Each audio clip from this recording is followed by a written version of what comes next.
Step inside this place where people laughing. ที่ทีมอ่ะเขาไปสบายแล้ว They all show love but inside กำมัด feeling อยากต่อยเหรอ nothing. กูว่าแม่งแปลกอ่ะ Wish you were not one of these varieties, but you are nothing but the comedy.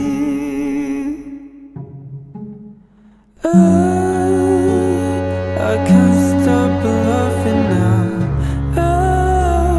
You are the best comedy. Can't wait for that last one. สวัสดีครับทุกคนนะฮะ วันนี้เราก็ มาทำอะไรกัน reaction it นะครับในเรื่องทีชิ พี่เมียครับวันนี้ก็มีน้องจินนะครับ ซึ่งวันจินพูดไม่ได้อีกว่า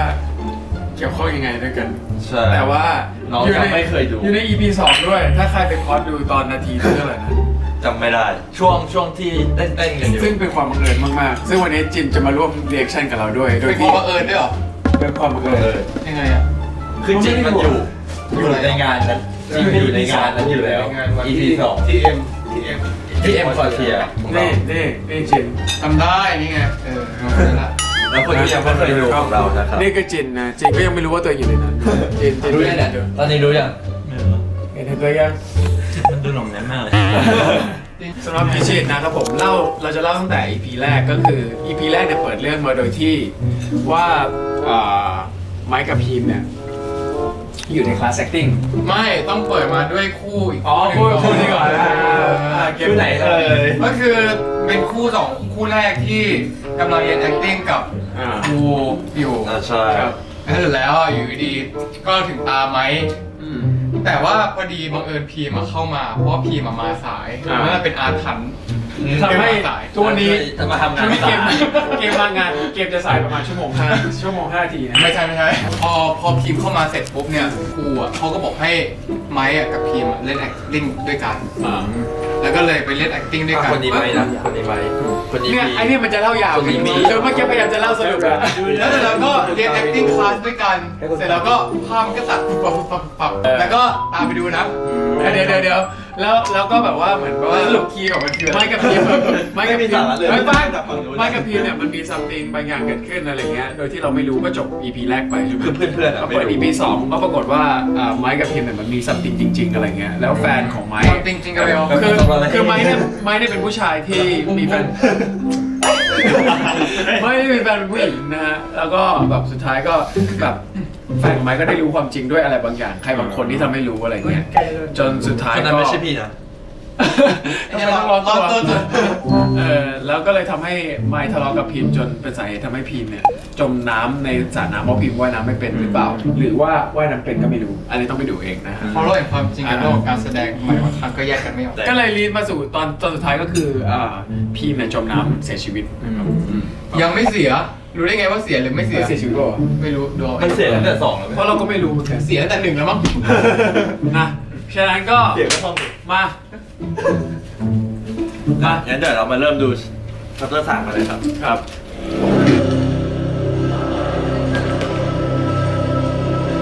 ชอบสาวมาก ไม่ได้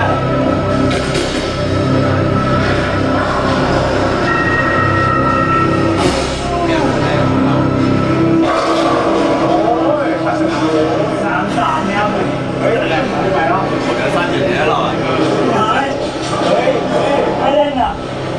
มาเร็วผมเล่นผสมตาเนี่ยนิ้วเลยนะไปเลยเฮ้ยเลยยังไม่ยิงเหรอยิงดีว่ะเขาไปสบายแล้วเดี๋ยวไม่ต้องเครียดนะเดี๋ยวไม่ได้ไม่สีแดงนะครับนี่เลยเบอร์12ครับลูกนี้นำโชคสุดๆเสียนิดเดียวเสียนิดเดียว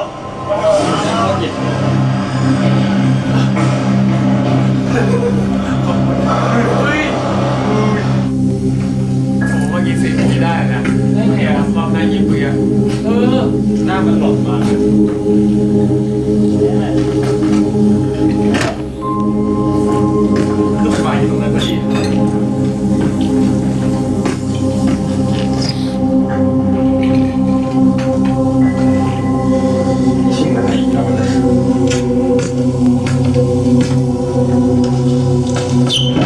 อ่ะทีม ไหนวะอ๋อลองในทีวีเว็บ เด็กคนนั้นคนมา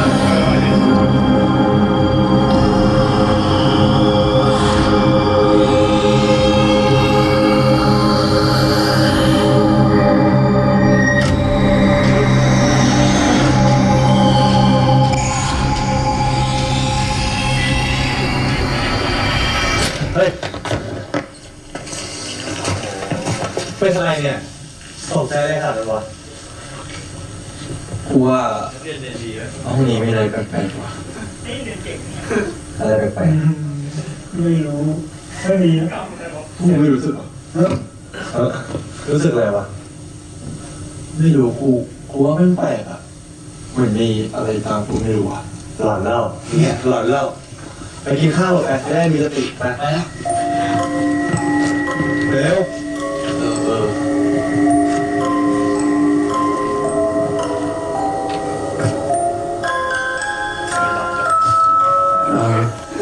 เสร็จแล้วเอาไปวางเดินไป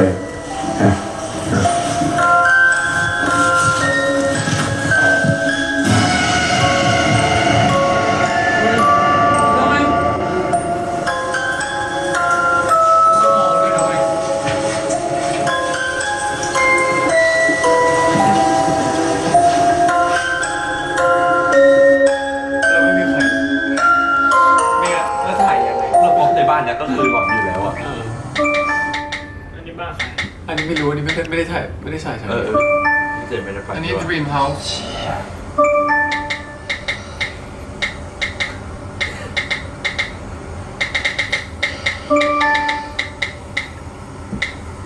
เหมือนไหล เฮ้ยมินเป็นอะไรเนี่ยไปอาบน้ำนอนได้แล้วแล้วไม่มาก็ไม่แบบนี้ทำไมคุยกับใครอยู่เปล่าไม่ได้คุยกับใคร ใครอ่ะ แน่ใจ ใช่เหรอ เมด ทำไมแก่แล้วจะอยู่ที่ผมขาว เอา โอเคไปอาบน้ำนอนได้แล้วมันดึกแล้ว ได้ครับ คนเราไม่ต้องมีการพัฒนา ได้ครับเอาเลย เดี๋ยวตามไปไหน ได้ยินเสียงโปรดิวเซอร์จากข้างหลังหรือเปล่า เฮ้ยเดี๋ยวตามไปไหน ตามไปนอน อ้าวนอนห้องเดียวกันเหรอ ไม่รู้สิ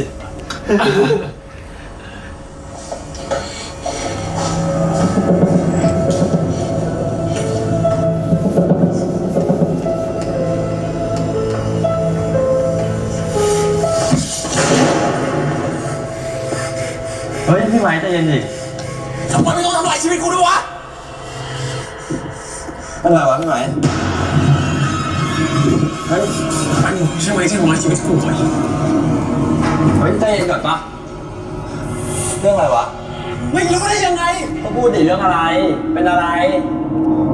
ก็เรื่องคลิปที่มึงส่งให้แพงไง อ๋อคิดที่ส่งให้พี่แพร มันใส่หน้าตัวเองวะ ปล่อยเป็นไรปวดอ่ะไม่ได้ส่งให้ทุกคนทำไมอายเหรอ ไม่อะไรนะผมไม่ได้ทำเยอะกว่า คนที่อายเขาเป็นพี่ปะวะไม่ใช่ผม คนที่แอบกินกันเองไม่มีสิทธิ์มาโขดคนอื่นปะวะแอบกินกันเองหลอกแฟนตัวเองเหมือนกันนี่ที่มาหาเรื่องนี้เหรอคิดดีแล้วเหรอกำลังอยากต่อยเหรอขอแรงๆตรงนี้ทำได้ปะก็น่าจะกำลังไม่กล้าดีกว่าถ้าอย่าลืมนะคนที่ทำร้ายพี่ไม่ใช่ผมนะนั่นคือตัวพี่เองนะครับ หน้าโคตรร้ายอ่ะ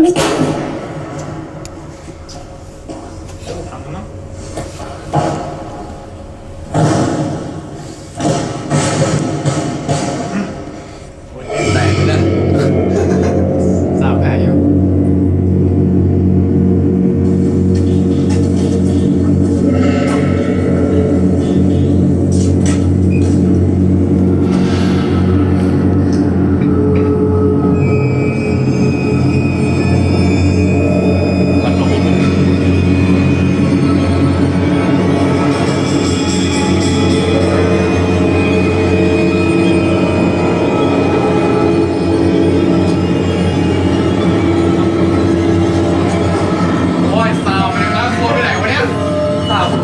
ตัวจริง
ทำอะไรผิดวะ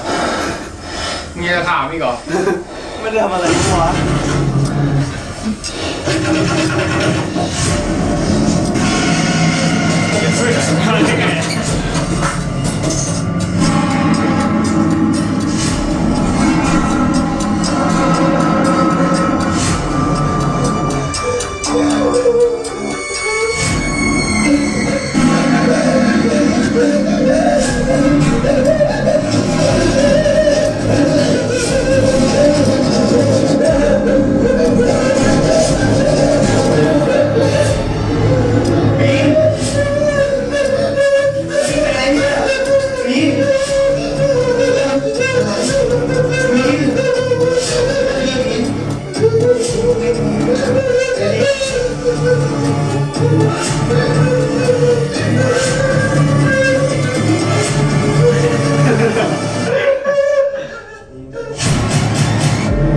อะไรทำไมมองน้องยังไง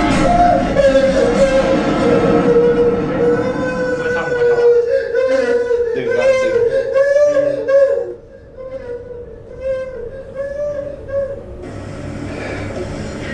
ไม่ฉากนี้เป็นฉากนี้ อยากให้ช่วงเวลานี้ให้อยู่กันไปอย่างนี้มีเธอและฉันอยู่ด้วยกันในเวลานี้อยากเอาเธอมากอดไว้เราได้อยู่ใกล้ๆกันแค่มีเธอกับฉันนี่กูผิด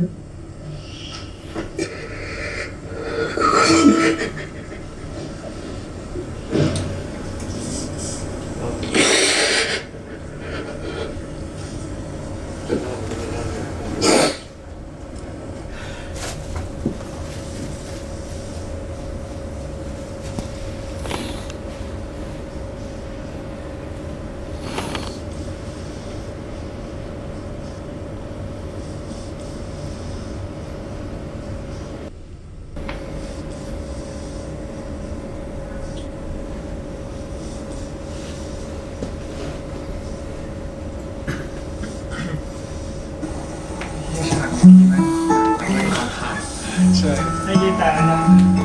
หนังมันแปลกแนว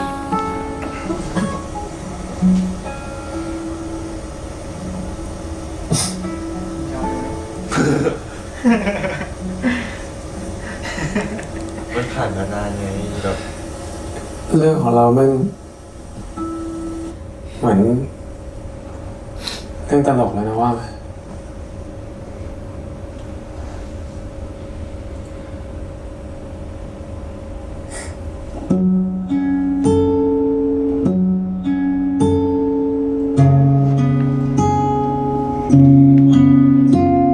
Step inside this place where people laughing.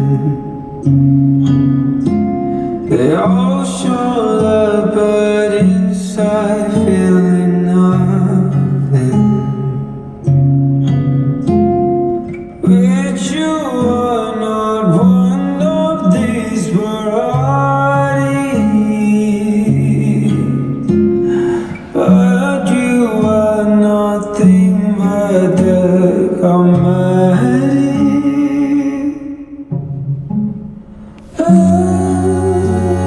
I can't stop laughing now. You are the best comedy. Can't wait for that last punchline. Step inside this one stranger's opera, where everybody dancing with the music. Wish you were not one of these varieties. But you are nothing but the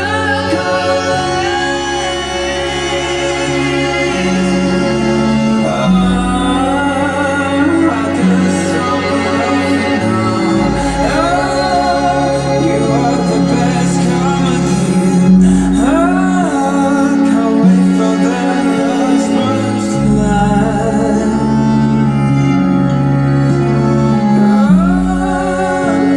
I can't stop laughing now. I am the best comedy. Can't wait to say that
Step inside this place where people laughing. Why are they laughing? But you are nothing but the comedy.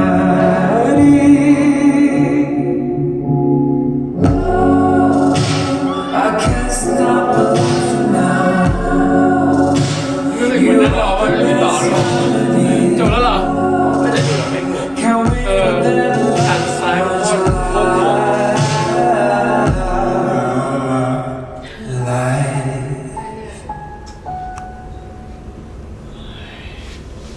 มันตึง มันหน่วงอะ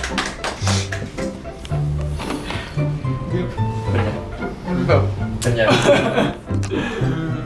คือไม่รู้ไม่ได้ดูตอนก่อนเองเลยไม่มันถ้าดูแค่ฉากกับเพลงมันก็แบบอินแหละแต่ว่ามันไม่ได้อินกับเรื่อง แค่หลักๆคืออินกับเพลงมากกว่า ใครที่ยังไม่ดู1-2ก็ไปดู1-2ก่อนด้วยแล้วค่อยมาดู ขอความรู้สึกหลังดูหน่อยครับ เริ่มจากเก็บเลยครับ อะไรก็กูคนแรกตลอด แล้วจะไล่มาอีก ความรู้สึกเหรอพูดไม่ถูกมันพูดไม่ถูกมันเป็นความรู้สึกที่แบบ ไม่รู้ด้วยซ้ำว่า มันรู้สึกอะไรอยู่อะ ไม่รู้ว่าไม้รู้สึกอะไรกันแน่ ไม่รู้ว่าพีมรู้สึกอะไรกันแน่ แต่รู้สึกว่ามันมีความเศร้ามีความหน่วงมีความแบบ แต่เกมรู้สึกว่ามันมีความบางอย่างอะซ่อนอยู่ข้างในอีก ซ่อนอยู่ภายใต้ความเศร้าซ่อนอยู่ภายใต้ความมันเขารู้สึกบางอย่างอยู่เลยอยากจะดูว่าจะมีภาคอื่นป่ะ ก็เลยคือกำลังค้างอยู่แล้วจะมีต่อว่าเมื่อกี้เรามันไม่มีแล้วนะที่เราถ่าย ก็จบแค่นั้น แค่นั้นอยู่เรารู้สึกว่าแบบนึกถึงตอนฉากสุดท้ายที่แบบ ที่มันก่อนที่จะมาตอนนี้มันก็มีฉากหน่วงแล้วใช่ไหมแล้วมาเจอแบบอันสุดท้ายมันแบบแล้วแบบฉากที่เราเดินออกไปแล้ว ตัวของพีมยังต้องนั่งรออะไรไม่รู้คนเดียวในความมืดแบบต้องนั่งคำถามคือต้องนั่งต่อไปอีกนานแค่ไหนแล้วจะไปจบที่ตรงไหนเลยคือถ้าตีความนะเราไม่อยากจะไปจำกัดความแบบคิดของแต่ว่าโดยส่วนตัวแล้วอ่ะก็สงสารไหมกันนะ คือจริงๆอ่ะเรื่องนี้แม่งโคตรไม่มีผิดไม่มีถูก แต่โทษมีนก็ไม่ได้ เพราะว่ามีนก็ทำในสิ่งที่มันถูกต้อง แต่มองอีกมุมหนึ่งมันก็ไม่ใช่เรื่องที่มึงต้องไปยุ่งเข้าใจป่ะ แต่เขาก็ผิดไง แต่มันก็ทำเรื่องให้ถูกต้องไงกับสิ่งที่มึงทำมัน ไม่งั้นค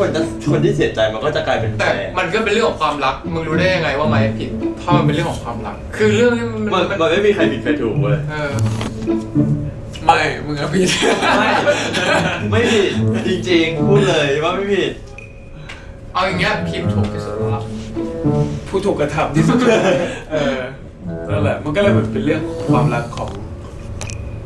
ที่มันจะดำเนินต่อไป โดยที่แบบไม่รู้ว่านานแค่ไหนจะได้เจอกันอีกมันก็ต้องรอไป ก็จากกันไป อะไรวะ เดี๋ยวไป ได้กินแล้ว ปิดแล้วต่อเหรอ ใครตด มิเตอร์ตดเหรอ เกมแน่เลยนะคนแรกอ่ะ โอ้โห ไป ไม่รู้ ใช่เลย โอ้ยได้กินแล้ว แรงมากเลยนะ ไม่ได้กินหรอ ไม่ได้กินไงพี่ปอมแน่เล ไม่ ย ได้กินหรอ มันอาจจะเป็นกลิ่นของพลาส กิ ติ น ก ตดกินตดอ่ะดูแล้วก็เหม็น อันนั้นกิน ดูแล้วก็ ดูแล้วก็ขี้มูกยืดมากเมื่อกี้ ยืดอย่างเงี้ย ไม่เอาจะได้แหละ ไม่ตัดไม่อะไรให้เลยยืด คือแบบอย่างแบบพี่เกม ผีมากไปพูดแพ้ ก็ดีนะเนี่ยภาคนี้อ่ะต้องดูเนาะต้องดูจริงๆคน แต่ที่ผมดูครับก็ EP เนี่ยก็รู้สึกว่ามันหน่วงกว่า2 EP เยอะมากเลย2 EP แรกมันเหมือนเล่าเรื่อง มันคนลม มันคนเราลงแล้ว EP นี้เหมือนดึงเราลงไปเลยอ่ะมันเหมือนดาวไปนิดนึงว่าแบบเฮ้ยแบบนิดนึงหรอก็เยอะอยู่ คือมันทำให้เรารู้สึกว่าแบบเราพูดไม่ออก ไม่รู้จะรีแคปมันยังไงแบบ มันหน่วงแล้วก็เอาจริงๆเวลาตอนแสดงใช่ไหมว่าตัวมีนก็รู้สึกว่ามันก็ถูกมันก็ทำถูกของมันแต่พอมาดูอ่ะก็แบบ นี่หมันไส้ตัวเอง หน้าหมันไส้จังวะ ถ้าแบบเป็นไม้ก็คือกูก็คงซัดไปแล้วอะเอาจริงๆคนผิดที่สุดก็คือไม้ ใช่ แต่มีนก็ผิดที่ว่าไปยุ่งเรื่องของเขา แบบแย่มาก แต่ผิดที่สุดก็คือไม้เลย เรื่องนี้คือความสึกไม้นี่มันแย่แบบคือพีมก็ แต่ถ้าเกิดว่ามองว่าจริงๆพีมก็อาจจะไปทำให้ไม้หวั่น ก็คือผิดทุกคน ๆมันบอกเลยว่าเรื่องนี้แม่งพูดไม่ได้ว่าใครผิดพูดไม่ได้เลย ต้องถามตอนที่แบบ ทุกคนก็ลองคอมเมนต์ดูกันได้ว่า คิดว่าใครก็จริง ๆ แล้วใครผิด คนอื่นเขามีความสุขทำไมเราต้องตายคนเดียว ชอบซีนไหนที่สุดผม ถ้าชอบซีนไหนที่สุดในฐานะนักแสดงรู้สึกชอบซีนที่ไม้เล่นกีตาร์อยู่ในห้องคนเดียวแล้วอยู่ดีเหมือนพีมมันก็มาแบบ หลังจากที่หลอกไอ้นี่เสร็จแล้วอ่ะมันเดินเข้ามาแล้วก็แบบเป็นลาให้เรานะไม่ต้องห่วง จะบอกว่าเรื่องนี้มันใช้ภาพเล่าเรื่องเป็นสมบัติมันไม่ค่อยไม่ได้แบบเล่าว่า1 2 3 4อะไรเป๊ะๆอะไรเงี้ยคนอาจจะต้องทำความเข้าใจนิดนึงว่าแบบว่าแบบแต่ละฉากที่มันไม่ได้พูดมันไม่ค่อยได้พูดอะไรเท่าไหร่อะไรเงี้ยมันแบบหมายถึงอะไร แบบชอบฉากนั้นที่สุดโอ้โหแล้วฉากนั้นเป็นฉากที่ถ่ายยากที่สุดใน EP นี้นะไม่หลายคนอาจจะคิดว่าฉากที่ถ่ายยากที่สุดคือฉากที่สุดท้ายอ่ะแต่จริงๆอ่ะฉากที่ยากที่สุดฉากนี้เพราะว่าด้วยความที่มันไม่มีอะไรอ่ะมาซัพพอร์ตให้รู้สึกนึกออกปะ ไม่มีอะไรบิวไม่มีเพลงไม่มีอะไรบิว แต่ มันต้องร้องออก ใช่ มาเอง ห้องนั้น เป็น10 EP คอะ แล้วอันนั้นอะถ่ายแล้วถ่ายอีกถ่ายแล้วถ่ายอีกเป็น10 เทค